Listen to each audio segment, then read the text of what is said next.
Hey guys, Meteorologist Chris Tomer here with this afternoon mountain weather update. Our big storm, our blizzard is underway in the Sierra. This is Palisades, Tahoe. It is snowing and it's blowing. A lot of the lifts are just shut down. This is where we could see 80, 90, 100 inches of grand total snow before all is said and done up there across the Sierra. I mean, it is just a whiteout up there right now. Here's the storm system on radar, slowly coming out of the Pacific Northwest and BC, sinking to the south, digging into California. So all that snow, and it's snowing over Shasta and Tahoe, will eventually move all the way down towards Mammoth. But snowing hard over northern Idaho, northwest Montana, snowing in parts of Washington, Oregon. And then we're going to start to see the snow transition into Utah, Wyoming, and Colorado in the coming days. All right, here are my latest bullet points. Here's what I'm seeing this afternoon. Major storm on the way. I just showed it to you on radar through 3-4. You can see the timing for the Wasatch, Tetons, Colorado, the Sierra, and the Powder Highway right there. For example, the Wasatch, you've got light snow coming tomorrow afternoon, tomorrow night. 1 to 3 inches, 1 to 4 inches, somewhere in there. That's what I mean when I say light. Your heaviest burst of snow will come the afternoon of 3-2 through the night of 3-2. That's when you could see over a foot. And then another chance of light snow accumulation on 3-3. Tetons, light snow tonight, heavy snow on 3-1 and 3-2, light snow 3-3, moderate snow, so anywhere from like 3 to 8 inches on 3-4 to 3-5. Colorado, heavy snow comes in late 3-2 through 3-3, light snow 3-4. Sierra, you can see the timeline there, runs all the way into the morning of 3-3 above 5,000 feet. Even better if you're above 5.5, even 6,000 feet. Powder Highway, you've still got another 6 to 14 to go. It's been snowing hard there, but another 6 to 14 to go now through 3-4. And then it turns drier after 3-4. All right, let me take you back and show you water vapor satellite imagery this afternoon. So on this, your moisture aloft is going to be in the whites, the blues, and the greens. Here's the main trough, the big storm system, slowly moving south towards the Sierra. And then it's going to pivot and move into the interior and spread all of that heavy snow through Utah, Wyoming, and Colorado in the coming days. But this will be accompanied by a powerful northern branch, and that's why we're seeing blizzard conditions, because we're bringing these jet winds all the way down to these ridgetop levels, and it's just howling. And we're going to see those strong winds all the way into the interior. Utah, Idaho, Wyoming, and Colorado in the coming days. Here's the latest jet forecast. So there's our big trough digging to the south. Look at that jet stream running just perpendicular to the Sierra. Then it moves all that moisture into the interior. 3-2, 3-3, 3-4. And then we're into that conveyor belt pattern where the jet just brings in small to medium-sized storms off the Pacific and then moves them through the West Coast and the interior states all the way through 3-9.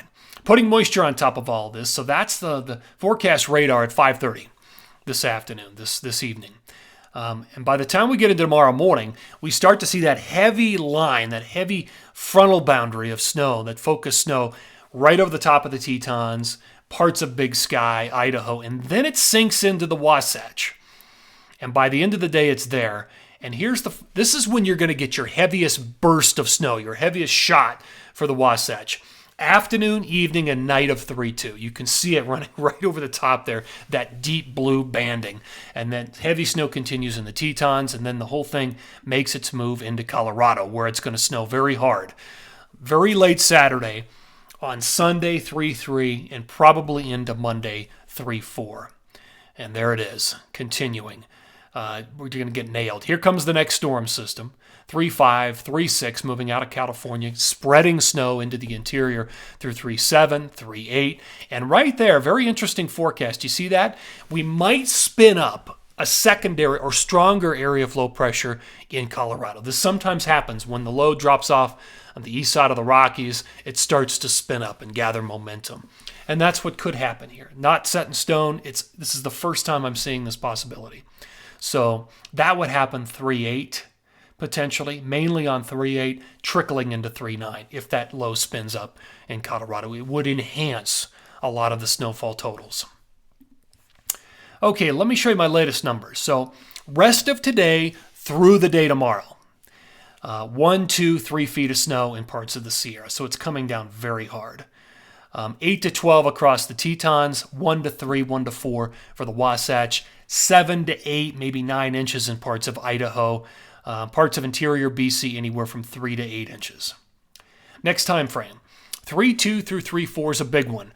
Probably 2 to 3 feet of snow for the Sierra, 1 to 2 feet for the Wasatch, probably 1 to 2 feet for the Tetons, and 1 to 2 feet for Colorado, and in particular, the western slope of Colorado. Look at some of the bullseyes there in purple. That's over a foot. That's a lot of places. Looking pretty good in Colorado, especially late Saturday, Sunday, and Monday. Big powder days. Interior BC gets another 4 to 12. Okay, let's do the next time period.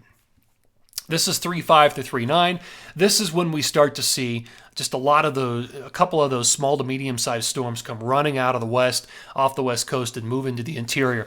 The numbers you see in Colorado would be enhanced if we get that area of low pressure that develops or strengthens, and we get that momentum shift.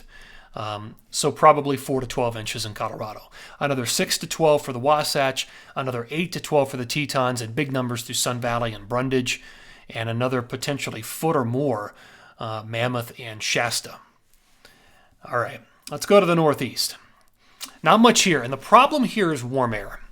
There's a lot of moisture potentially in that first week of March, but the temperatures are so warm that a lot of this might fall as rain or a rain-snow mix, so the numbers have to be cut down as a result. All right, guys, we'll end on this map for the next couple of days here, and you can see where the snow is going to be heaviest as the big storm shifts to the south out of the Pacific Northwest, shifts into California, and eventually all the numbers start to tick up in Utah, Wyoming, and Colorado through 3.4 and 3.5. All right, guys, thanks for tuning in here to this afternoon Mountain Weather Update. Always appreciate it, and take care.